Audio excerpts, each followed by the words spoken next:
দাওয়াতের কাজ যে করবা কেমনে করবা?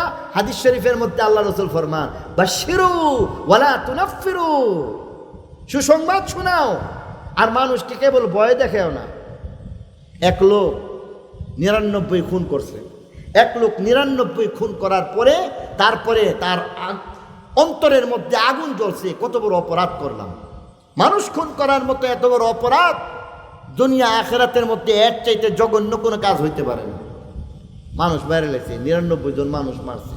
99 জন মানুষ মারার পরে এরপরে এক বেটার কাছে গেছে, একজন আল্লাহ আলেম, ওনার কাছে গেছে। হয়তো তার নিয়ে এমন হেকমতপূর্ণ কথাবার্তা, হেকমতের মাধ্যমে খুব বুদ্ধিমত্তার সাথে কিছু কথা বলবে, হয়তো এমনটা তার মধ্যে ছিল না।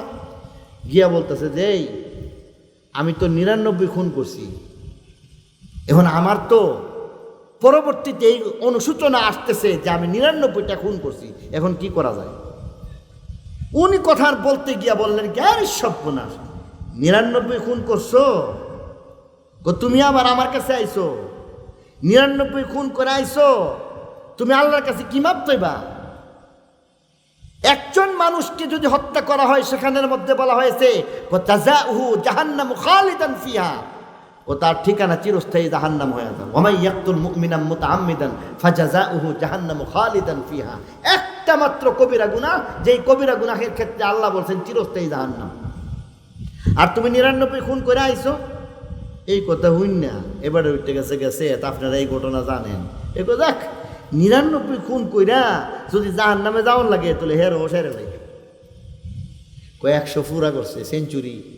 এবার 100 খুন করার পরে আরেকজন হক্কানি হেকমতওয়ালা দাঈ ওনার কাছে গেছে, কো ভাই ঘটনা তো এমন হয়েছে, 99 খুন করে গেছি, তওবা করতাম, আর এক কইতাছে কই তোর আবার তওবা কি এর? এই জন্য মনে চিন্তা করলাম যে আর একটা বেমিল রেখে লাভ নাই, 99 জায়গায় 100 পুরা করে লাইছি, এরও মেরে লাইছি।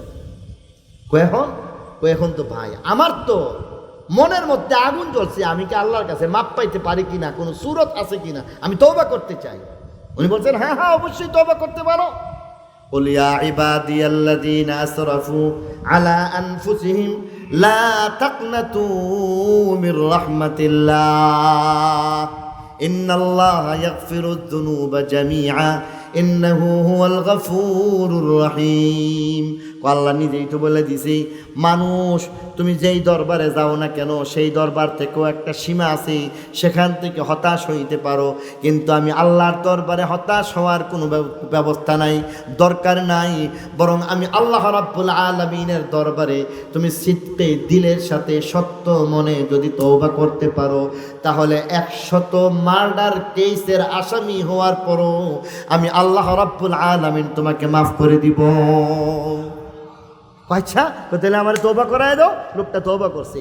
এখানের মধ্যে দেখেন আগের ব্যক্তি ভয় দেখাইছে আর পরের ব্যক্তি আশা দেখাইছে, ঠিক কিনা বলেন?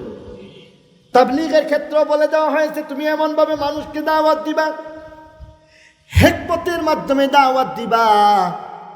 মোটামুটি আল্লাহ নবী এই আদেশ পাইলেন, সাহাবায়ে কেরাম এবার দ্বীনের কাজ করতে শুরু করলেন, দাওয়াত দিতে শুরু করলেন। আল্লাহ নবী সাফা পাহাড়ের মধ্যে গিয়া দাঁড়াইছেন, সেখান থেকে দাওয়াত দিতে শুরু করলেন। সাহাবায়ে কেরাম দাওয়াত দিতে শুরু করলেন। সাহাবায়ে কেরাম সকলেই এবার দাওয়াত দিতেছেন, তবে আল্লাহ নবী বারবার বলতেছেন খুব সতর্ক থাকবা, সাবধান সাবধান, এমনভাবে দাওয়াত দিবা যেন তোমার প্রতি দয়া, মানুষের দয়া লাগে।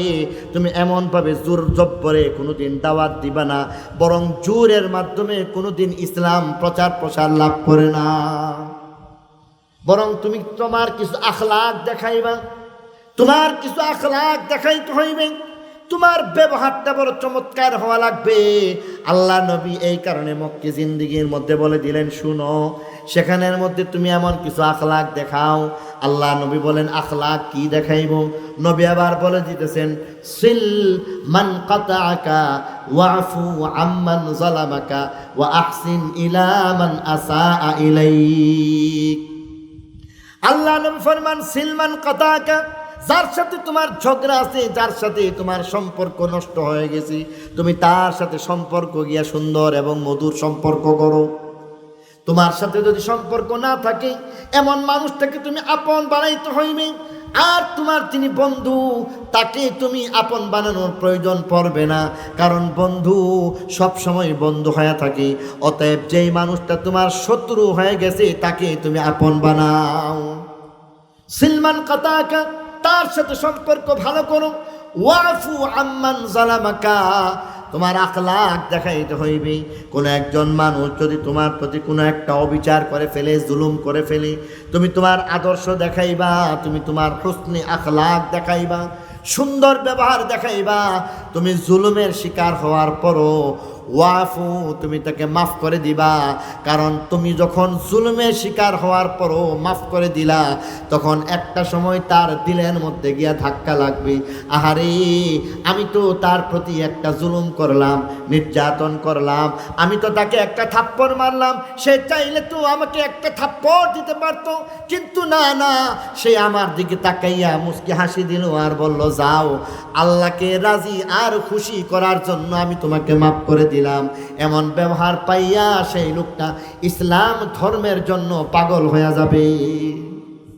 কারণ লোকটা তখন বলবে, ইসলাম এত সুন্দর, যে ইসলাম ধর্মের মধ্যে মানুষ এমনকি মানুষের সাথে সুন্দর ব্যবহার দেখায়, জুলুমের পরও মাফ করে দিতেছে, তাহলে সেই ইসলাম গ্রহণ করা দরকার। আল্লাহর নবী যখন সেই আদেশ প্রাপ্ত হইলেন, সাহাবায়ে কেরাম মক্কি জিন্দেগির মধ্যে 13 বছর পর্যন্ত দাওয়াতের কাজ করলেন।